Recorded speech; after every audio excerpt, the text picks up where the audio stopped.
Welcome to another episode of Conversations with Coleman. If you're hearing this right now, then you're listening to the public podcast feed, not the private supporter-only feed. Up until now, those two have been identical, and the only perk for supporters has been early access to episodes. But starting now, there'll be another difference. If you're listening to the public feed, you may hear a message from a sponsor. Today's guest is Bryan Caplan. Bryan is an economist at George Mason University, a research fellow at the Mercatus Centre, and a New York Times best-selling author. His books include The Myth of the Rational Voter, which was voted Best Political Book of the Year by the New York Times, Selfish Reasons to Have More Kids, The Case Against Education, and Open Borders. Bryan also blogs for EconLog, which I read regularly and highly recommend. He's been published in the New York Times, the Washington Post, Wall Street Journal, Time Magazine, Newsweek, The Atlantic, the American Economic Review, and many more. He's also appeared on ABC, BBC, Fox News, MSNBC, and C-SPAN. This episode focuses on his argument for open borders, which I find very compelling. Before you dismiss it as crazy, utopian, or naive, just listen to Bryan's full account of it. And read the book. Whether or not I agree with his conclusions, Bryan is one of the most careful thinkers I've had the pleasure of speaking with, so he's always worth listening to. This conversation happened way back in March or April, before I overhauled my audio setup, so please do forgive the poor audio quality. As always, thank you so much for supporting my work. I can't tell you how much it means to have all of your support. So without further ado, Bryan Caplan. I first discovered you, I think, 2 years ago when I was a sophomore at Columbia University. I came across an article in The Atlantic arguing using fairly solid common sense and rational argument and confirming a lot of sort of common sense notions that I had about my own education, which is that most of the stuff I was learning wasn't contributing directly or really in any way to my productivity. Most of what I was learning, I was going to forget. And that was also true of everyone around me. And yet there was this deep-seated idea that you're not supposed to question, that the purpose of school is to become smarter. So can you give a summary of your thesis in that book and the kinds of evidence that you marshaled? Sure. So let's just focus on what you started with. When you actually sit in a classroom, if you really think about it critically, most of the time it seems like what you're learning, you're never going to need to know in the future. And in fact, you're probably going to forget what you learned soon after the final exam. So then the question is, what is the point? One possibility is this is just wrong. But in my book, The Case Against Education, I go over evidence on how much adults actually know.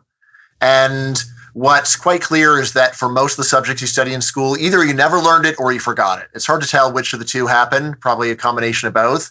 But when you go and test test adults on subjects that they study for years in school, their knowledge is usually just so bad that it's clear that, again, they either never learned it or they forgot it.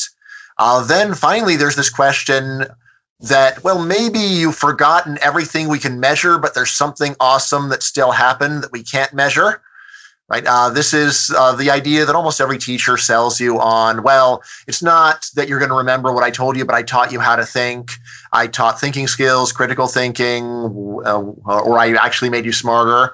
And then in my book, I go over the evidence on these, and I say that while this sounds good, there is a whole field called educational psychology that has tried to measure these subtle indirect effects. They're very sympathetic to the idea. They want to find the effects, but after 100 years of research, they've really had a lot of trouble finding them. So I come away saying that actually the simple story that you aren't learning very much, that you're going to forget it, and that it's not going to have some magical hidden benefits, put all that together, and that's probably the truth. Yeah, and then so what is the point of education? Yeah, so there is this puzzle. If that's true, how come education seems to help people's careers so much? How come it seems to open up so many doors to better occupations, to higher pay, to that kind of thing? And my story there, not original to me, but I think, flesh it out more than anyone else does, is to say that the main reason school pays is that you're getting a stamp on your forehead. You are, as we say, you're signaling, you're showing off to impress employers. And by doing this, you do actually successfully increase your pay and open up doors for yourself. But it's not because you learned a lot of useful skills in school. The main reason is just that you persuaded or convinced employers of what were your original traits, right? Basically you are selling people on these skills that you already had rather than really acquiring them in school. Of course, it's not that you don't acquire any skills at all, but just not that many.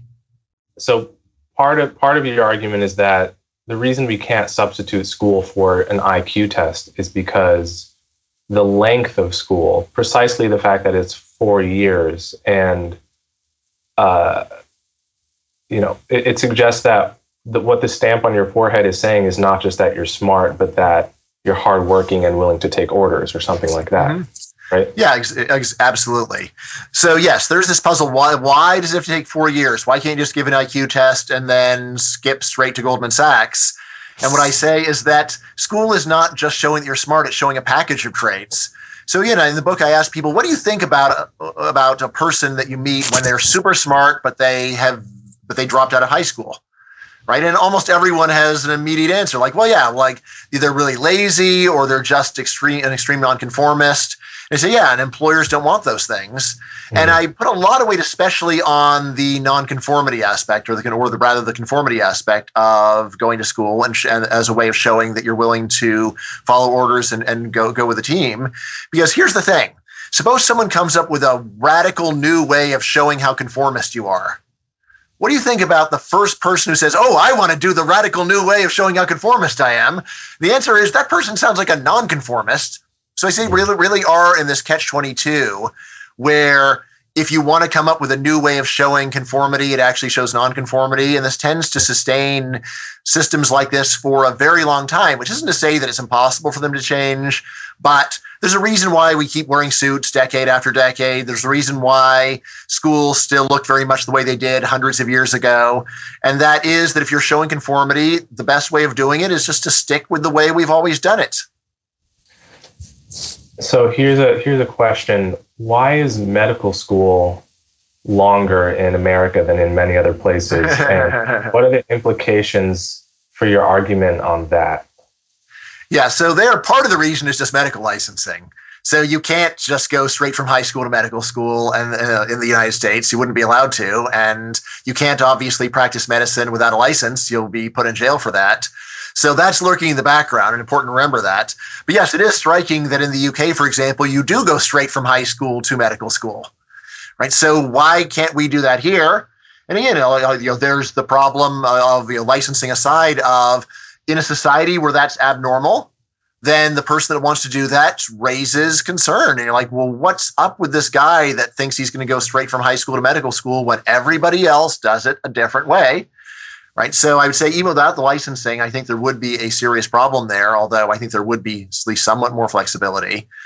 But yeah, I think you really can see that this ridiculous story that, well, it's important for doctors to go and spend 4 years doing a regular undergraduate education because that way it opens their minds. And then if someone has a weird disease, these open-minded people who had to study Shakespeare will be more attuned to the possibility that regular medical techniques aren't telling us the right thing.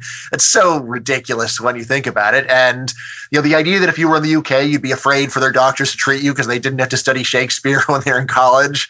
Come on. Yeah, so with the medical school, at least in America, it seems like society is clearly paying a price for our backwards laws. Overall, your story about higher education being mostly about signaling rather than making people, putting knowledge into people or making people more intelligent. We're training them to do a job. Right. Is that a deadweight loss for society, or is it it fulfilling a necessary and useful purpose? Right. So here's the thing. Government at all levels very heavily subsidizes the status quo, which makes me think it's very likely that there are much cheaper ways of doing this. So there is a very large deadweight cost of people could be starting their real life at a much earlier age. And that means that both the time that people spend in school, but also all of the money that they're putting into the resources could have been saved, at least a lot of it. To me, the most compelling evidence of this is that we do have data on the amount of education that people in different jobs have had over time. And what we can see is that there's been really high credential inflation over the past 80 years or so. This means is that for the same job that your parents or grandparents could have gotten with a high school degree, you often now need a college degree. For the same job that you used to be able to do with a college degree, you now need a graduate degree. Now, of course, you could say, well, maybe the job is harder and being a secretary now is more intellectually demanding than being a secretary 50 years ago.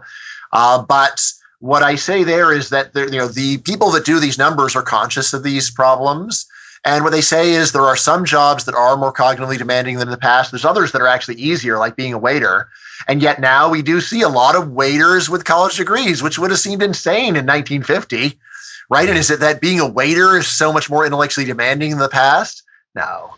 What's going on is that now we just have a much more educated population. So if you're running a fancy restaurant and you want to get your more elite people that are serving the customers, you just raise the bar because you can, right? There's now so many people with college degrees that that you can safely say, well, you need a college degree for this job, and it does make sense. Because you are selecting the higher quality workers, but you could have gotten the higher quality workers in 1950 by saying you only need a high school degree. I was just in Guatemala and I was asking them, so down here in Guatemala, how many waiters would have college degrees? And people just laughed. They said, you don't have waiters with college degrees in Guatemala. That's insane. And I said, well, in the United States, we do, right? And I say it's just as insane in the United States as in Guatemala from a social point of view. However, from the point of view of an employer, well, yeah, if there's all these people with college degrees applying to be a waiter at Morton's, then yeah, I'll take that into account.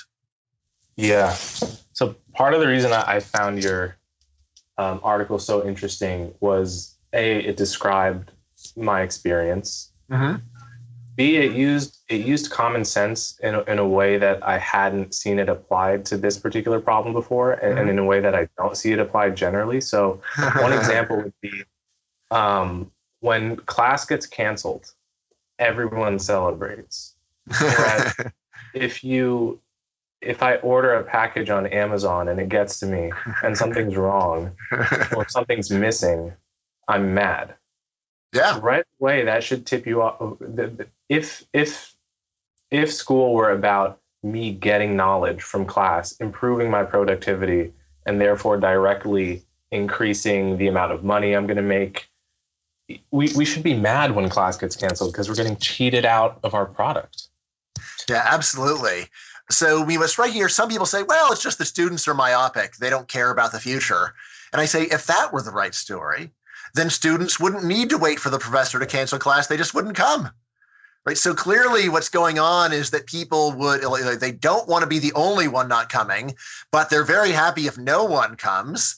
And that says, aha, so what you're really looking to get out of this is the grade, not the learning, which you actually probably correctly think you don't really need later on. But the grade, on the other hand, is something that employers might use to make your life better or worse. Yeah. So why is this line of thinking at least slightly taboo? It seems to me, it's not insanely taboo, but it just seems one is a little bit of a party pooper if one brings up your thesis at like the typical lunch table, I've found. Yeah. So, I mean, there's a lot of things going on, but what I talk about most in the book is there's something that psychologists call social desirability bias. Social desirability bias. It's a fancy name for something that we're all aware of, which is when the truth sounds bad, people lie. They avoid saying it, right? And often they even convince themselves into thinking that the unpleasant truth is actually wrong, right? And you can see this for things as simple as, am I fat? Right? What is the correct answer to am I fat? It's like, no, of course not. You look great. Everything's fine. Now, sometimes you're not fat and what they're saying is true, but sometimes you do have a problem with your weight, but people still don't want to level with you. It just sounds bad. And education is one of these sacred things where you're supposed to say that it's wonderful. You're supposed to say that it benefits every child. It's the most important thing in the world. And when you say otherwise, then it just sounds bad, right? And I know this. Right. And you like to think about what a politician would say if he wants to get elected. He wouldn't say what I'm saying. He would go and say, education is the most important thing for every American child. Every American child deserves the absolute very best education, sir. All right. Ladies and gentlemen. All right. So that's the kind of thing that someone that wants to win over an audience would say. Right. But, it's the same thing with, every preacher of every religion saying their religion's the true religion. And like, they can't all be right. So obviously there's something fishy going on. Yeah. Right. So I think that's a lot of it. A lot of it is just that it sounds bad. And as to why it sounds so bad to say this, why does it sound bad to say our society would be better off if people could start adult life at an earlier age? So, some of it is just that, look, there's a lot of nice people trying their best.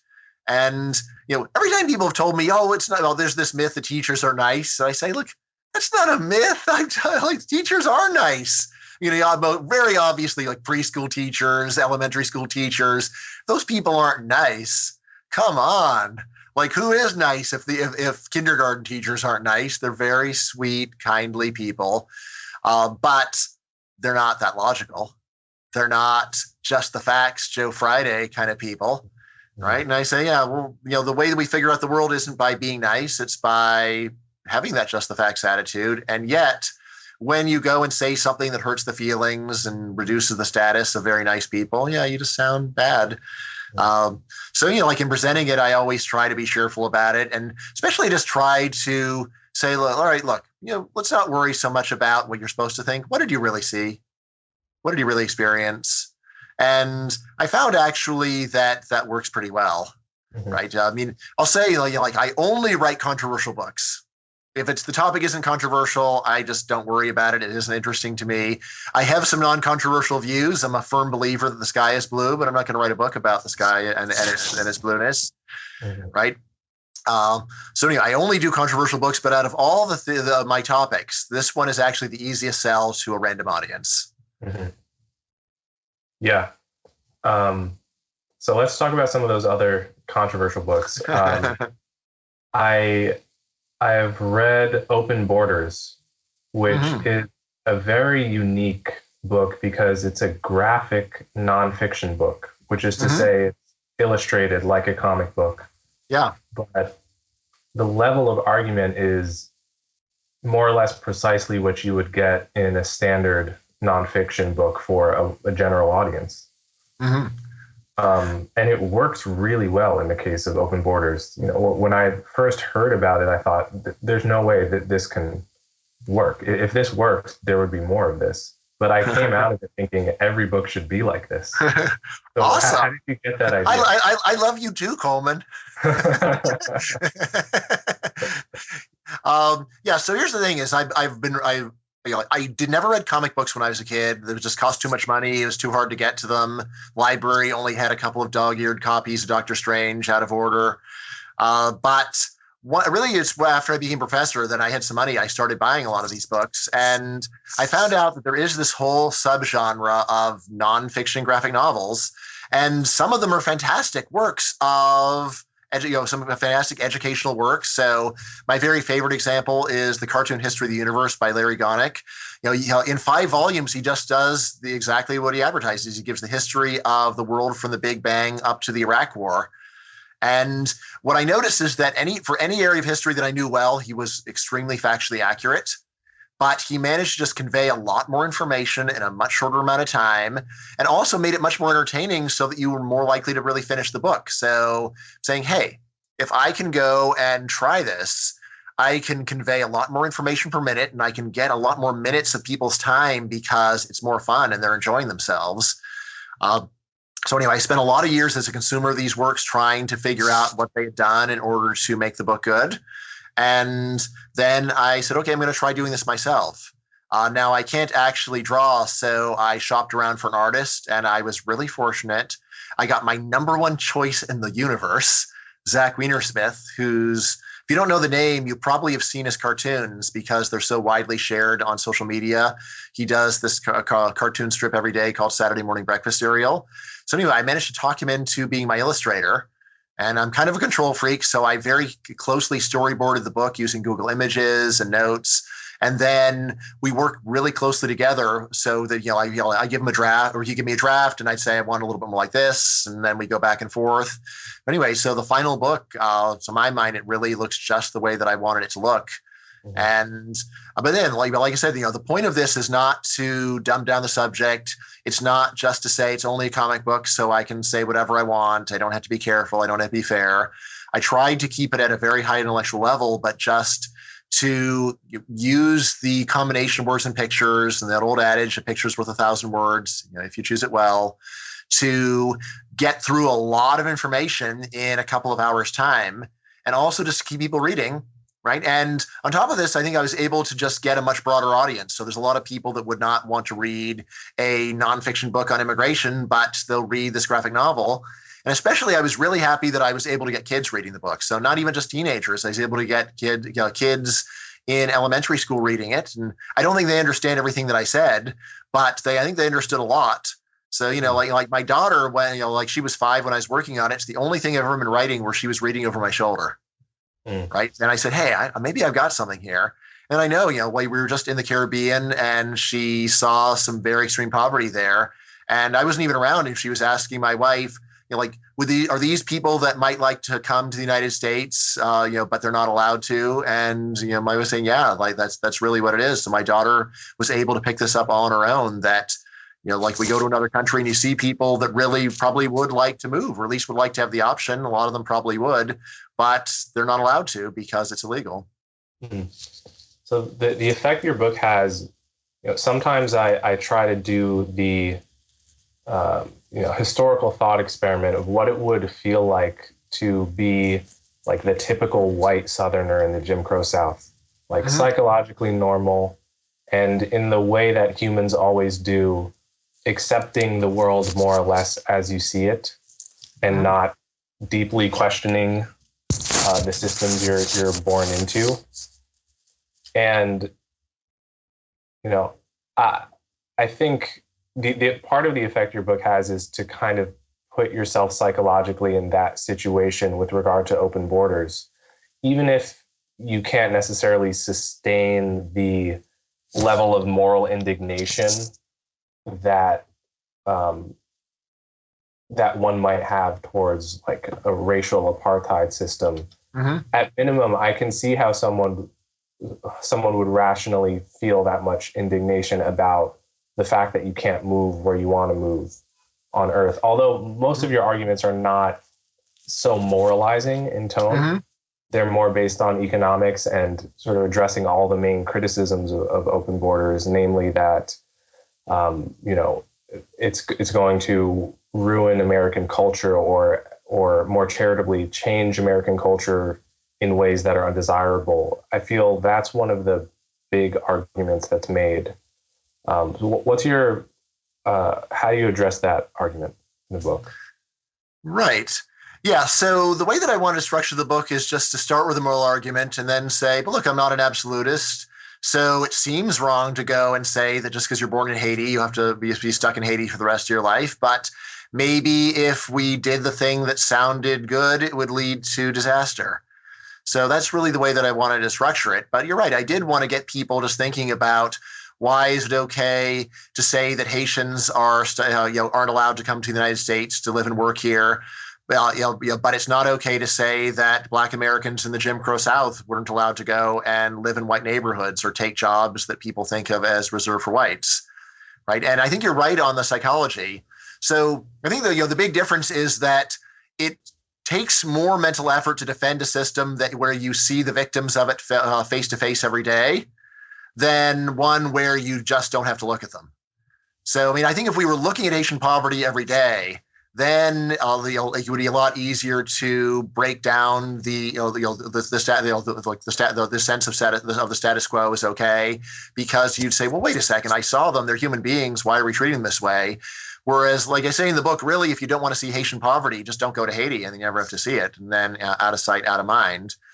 But like when I was working on that, so I actually do have a panel with Martin Luther King's "I Have a Dream" speech, and when I'm there, I was thinking, so there's really two arguments for what was wrong with the Jim Crow South, and there's the argument of it was like Jim Crow was wrong because African Americans are human beings. And the other one is, no, Jim Crow's wrong because African Americans are Americans, right? And you'll notice that in the Martin Luther King speech, it's all about about our common humanity rather than our common Americanness. Right. And again, I say, look, here's the thing, that argument that it's wrong to do it to them because they're Americans. Well, that one, there's an easy answer and say, well, we don't really consider them full Americans, and this has been enshrined in our law for a long time. But you can't really say that about human beings. Like, we don't really consider them full human beings. Look. Dude, they are human beings. So you can't just say we don't consider them such. Whereas whether or not you consider them part of your team, on the other hand, that is very arbitrary. So, I know there are a lot of people say that's the difference, is that you shouldn't treat your fellow countrymen this way. But then, why? Suppose there was just a redefinition of the team. Then would that make Jim Crow okay? Or there's a constitutional amendment saying officially, African Americans are now African residents of America, but they are not Americans. And we say this clearly as a matter of law. Would that have made it any less bad? And this idea that it's about them being Americans that makes it wrong, that's what, to my mind, is the illegal. It's an argument that a lot of people want to make, but it's one that's really actually hard to swallow when you think about it. But after I go over this moral argument, and again, I sort of put that out there really just to say, look, we should start by saying people can come, and then think of that as something that we might bend if the circumstances are dire, right? And there, I think about, so I've about 5 times I debated Mark Krikorian, head of the Center for Immigration Studies, which is probably the most important anti-immigration think tank in the world, right? And what he always says is, look, I'm not against all immigration, but I start off with a default of 0, and then you've got to talk me into letting people in. And I say, why should your default be not letting people in? Why isn't your default to let people in unless there's a reason not to, right? And so, and a lot of the moral philosophy part of the book is to say that you should start with a yes rather than a no, and then modify from there. Then most of the book, as you say, doesn't it's not really about moralizing. It's about saying, all right, well, there are these concerns that people have named to say, well, it may seem the right thing to do to let Haitians in, but here's why we really shouldn't. And then I just try to very calmly go over the evidence on all of those, right? And again, the one where I put the most weight is the economic effects of immigration, because here I know that there is some there's very powerful research saying that not only are the economic effects of immigration not bad, but that they're actually fantastically good, right? And the logic here is just that when an immigrant shows up from a poor country into a rich country, they suddenly get a large raise. Basic economics says there's one reason why they're getting that large raise, and that's they're much more productive in a rich country than a poor country. And that means that when you trap human talent in poor countries, you aren't just impoverishing the would-be immigrants, you're also impoverishing all the customers that would have bought that stuff, right? And when you do the math on how much harm immigration restrictions are doing, the number is astronomical, because there's a whole lot of people want to come. Probably at least 1 billion people would like to move for work. And when they do come, this multiplies their productivity manyfold. So if you take over 1 billion people and multiply their productivity 5 times, that alone is giving you a massive increase in the production of mankind. And as I say in the book many times, the secret of mass consumption is mass production. Whenever you're trying to evaluate economic policy, you should always focus on what does it do to production, because that is the difference between wealth and poverty, is producing a lot of stuff. Mm. There's one argument you make in your book, so sort of after you address calmly the worry about cultural change, about immigrants being a suck on the welfare state. You have one chapter where you basically say, okay, so let's look for a keyhole solution that satisfies people like me and my critics. So for example, if you're worried about cultural change, I think you say this, something like that. Let's let let's let anyone who passes an English literacy test in, or so let's have open borders with some requirement that meets your concern. Or, for example, if you're worried about immigrants draining the welfare state, let's let them in, but give them no welfare benefits, right? But otherwise have open borders. And that proposal, it brought to mind an observation that Tocqueville made. In fact, an observation he made about slavery in America, which was that for some reason people are more comfortable in some cases with a rigid hierarchy than with a kind of a situation in which the hierarchy is unclear for some reason. So like we're even liberals are somehow more comfortable simply not letting people in. Oh yeah. Would be letting everyone in, but subjecting them to what you could call a second-class citizenship. Even if judged by the lights of immigrants themselves, they would prefer the latter circumstance to the former. Oh yeah.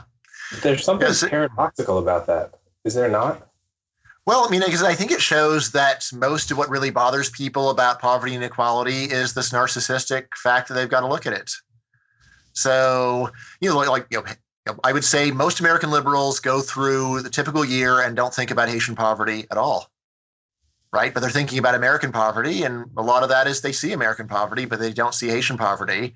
And again, it is an ugly idea, but I don't really see any way around it to say that a lot of what's going on is people only care about the bad things that they personally have to look at, or at least that they feel are close to them physically, right? And horrible things that are happening out of sight just don't bother people very much, right? I mean, it's not that surprising, but to realize that even people think of themselves humanitarians, that it's so much based upon their own feelings rather than genuine sympathy for another person, that's quite striking. And you probably know about the effective altruism movement. This is it's striking. Well, why do we have to have a separate movement called the effective altruists? And the answer is most people that are into charity don't seem to be very interested in facts or effectiveness or what they're actually accomplishing. It's much more about, does it make me feel good to donate to the ballet or that kind of thing? Yeah. So yeah, you got that lurking in the background.